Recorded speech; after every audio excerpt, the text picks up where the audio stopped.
Hi, my name's Clare Murray. I'm managing partner of specialist employment partnership and regulatory firm CM Murray, and I'm here today with my fabulous partners Corinne Staves and Zulon Begum, who are both partnership specialists. And we're here to talk today in praise of partnership, specifically the LLP partnership. And the reason for this is I attended this fabulous event in Oxford in December, all about alternative structures for law firms. And it really was interesting and innovative. But the one thing that really came across was how much bashing there was of the partnership model. And there were perceptions that it was outdated, that it hindered growth, that it prevented centralised control and investment, etc.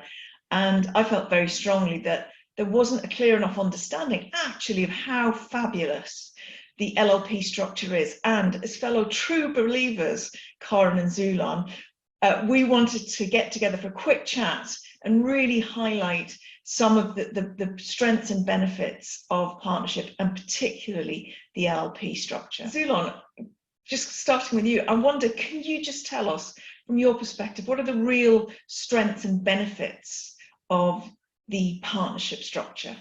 Well, I'm really pleased to be a partnership champion.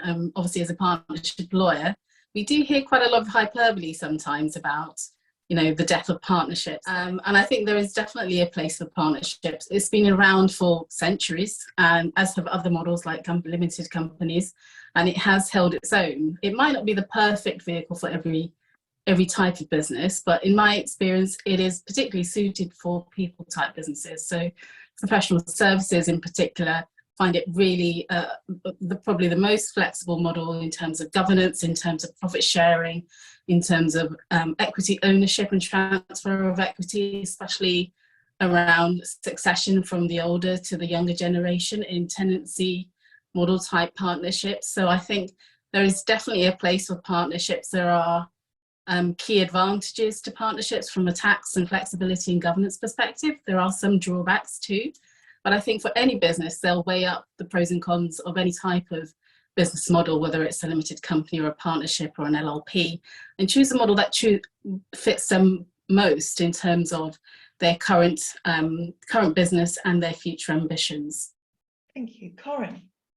For me, the three real benefits to partnerships are flexibility, flexibility, and flexibility. And I know Zulon covered a couple of those points already. I mean, flexibility, I think this is reflected in how we see the partnerships used in practice, LLPs used in practice. There's flexibility around profit sharing, which means that professional services firms can have everything from the US style eat what you kill model to the sort of traditionally more UK lockstep model and everything in between. And the partnership model enables you to do that without, for example, having to issue shares from A to Z and all the sort of complicated technical points that you would have to do to achieve that in a company. Not saying you couldn't, a brilliant legal team like us would gobble that up, but it does mean that you've got that flexibility and to vary it year on year, particularly if you've got some sort of discretionary profit sharing too. You've got flexibility on governance, making decisions, making sure that the way you run the firm reflects the culture that you want to sort of develop, to nurture within your firm. Do you want a board type entity, a board type group of individuals to sort of centralize decision making and reserve decisions just to some really key topics to the partners?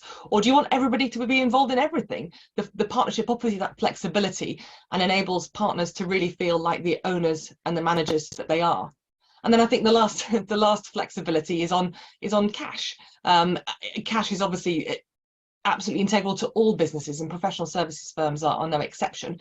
So having that flexibility to kind of build up cash within the business if you want to, by sort of keeping profit distributions back, or indeed distributing out in the form of drawings or distributions without having to think about things like capital adequacy, whether you have power to dividend, the fact that taxes are payable when you make distributions out of the firm.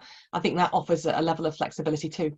There's a lot of people who talk about, oh, well, everything's so corporatized now anyway, because decision making is so centralized on things like, for example, partner exits. But there are so many ways in which you do have a mechanism which, yes, does centralise a lot of the decision making, but still leaves some decisions to the wider partners, or leaves a right of recourse to the wider partners, so that there is still quite a decent level of enfranchisement of the partner group and a sense of being an owner of the business. I'm interested about your comments about cash and about funding, and that leads me on to another sort of common myth, is that that it's really hard for law firms in an LLP model to then go on and list on the stock exchange or take external funding. And do you want to just talk a little bit about that, and obviously your experience, both of you, in doing that? Yes, you're right that quite often the firms that have listed have opted to take on a company model in the first place. It's undeniable that the listing rules and the various exchanges expect a corporate form in the form of a company. So that has been one of the things that LLPs have had to accommodate. But I was part of the team that advised on the DWF listing. They've been very open about the fact that they were keen to preserve their partnership culture, the investment that the partners had in the business, sort of emotionally as well as financially. And therefore, there are ways and means, as they have demonstrated, to be able to retain those LLPs within the structure, to retain that partnership ethos, which I think is really important to a professional services firm, while still having the kind of the corporate the companies above the LLPs to be able to do that. And I think that's another great example of an international firm where you have to retain certain entities and organisations outside the UK in certain forms, either for regulatory reasons or for tax reasons, where you don't have that flexibility, for example, to put a listed entity above it. And again, there, the partnership has had the flexibility to be able to accommodate those structures. So Zulon, from your perspective of whether it's listing or external funding, what are your perspectives on use of the LLP model for that purpose? So I agree with Corinne that many of the law firms that have listed have retained the LLP within their structure. You can't put enough weight on also the partner title in professional services. That carries a lot of weight. The fact that you can call yourself a partner, because it denotes to the wider world and clients especially that you are of a certain level of seniority and experience. And I think clients particularly appreciate that. In terms of kind of taking in external investment, that's possible whether you're an LLP or a company. It's possible, and I've had clients who have come in who've had external investment for private equity or angel funding, where the private equity firm might have taken a stake in the LLP. There is a little bit of hesitancy there, I have to admit, particularly with the private equity sector, because they're not particularly experienced with investing in LLPs. They're very much more familiar with companies and the share structure and being directors in a company.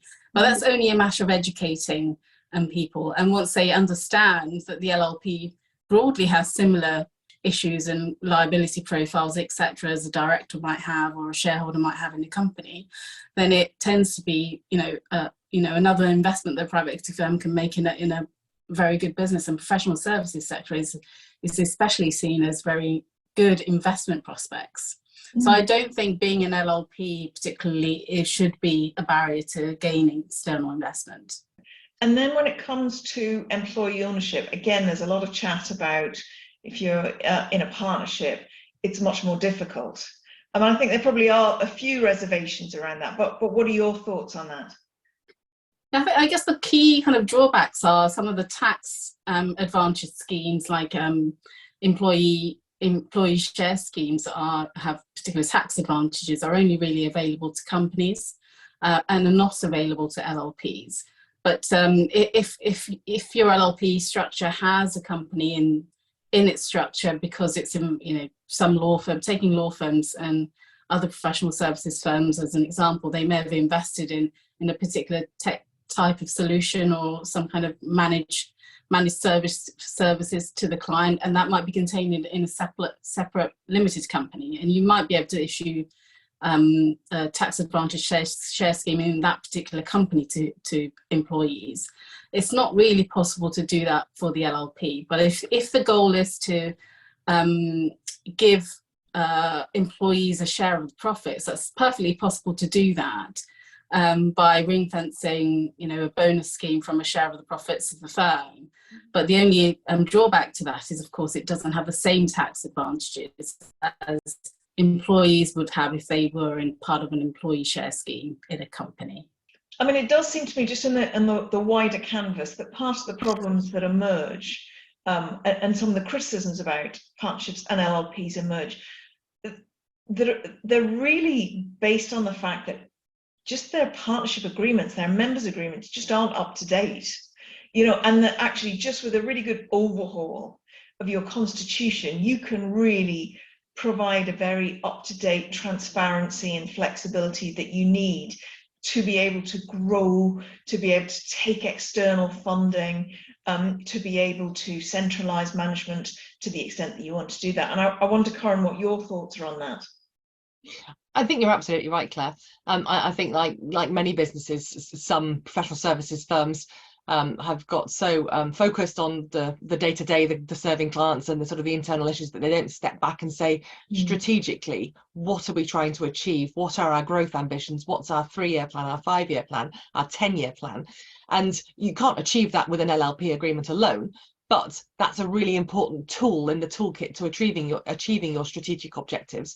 For example, if you want to grow, you might need to either recruit teams from other places, or maybe you want a merger strategy, or maybe you're just going to do a few sort of really insightful lateral hires. You need to have a framework where people will feel when they come to your business, I know what they're trying to do, and this is how they're trying to achieve it. This is how they're governed, so I'm not having to help decide whether to buy a new stapler, but equally I know whether they're going to be merging with a magic circle firm, and that's not somewhere where I want to be, for example. And so having that framework in place is really important to achieve the strategy. It's also protective. And the partners are very worried about, for example, the ability of, say, departing partners to steal clients, steal contacts, steal people, and damage the business that they're part of. So that so there's the carrots in terms of having that framework and documentation to encourage people, to help people grow and really thrive in the business. And then there's the sticks to stop other people from damaging the business and having a detrimental impact on the business, on the clients, on the people in the round. And certainly the restrictive covenants of the type on exiting partners are much more likely to be enforceable against a partner, an LLP member, than they would be against an employee within a more a limited company structure. Zulon, what are your thoughts on sort of key things that looking as you have been recently at a number of professional services constitutions, what are the big themes that people need to be thinking about to update their constitutions for kind of the coming and the current turbulence? It's a lot about partnership hygiene as well as financial hygiene. Ensure that your partnership house is in order by having enforceable covenants, having key protections for the firm to get you through any difficult periods, but also looking to the future. So if you are looking to merge, for example, or take on external investment, or even possibly list, making sure that your constitutional arrangements allow you to do that, or facilitate those types of key strategic state changes in the business. What you don't want to be faced with is a great opportunity, for example, for a merger with a really good firm, and then find that your partnership agreement hinders you in many respects, like having very high threshold for partner approval, for example, or it's very difficult to deal with some of the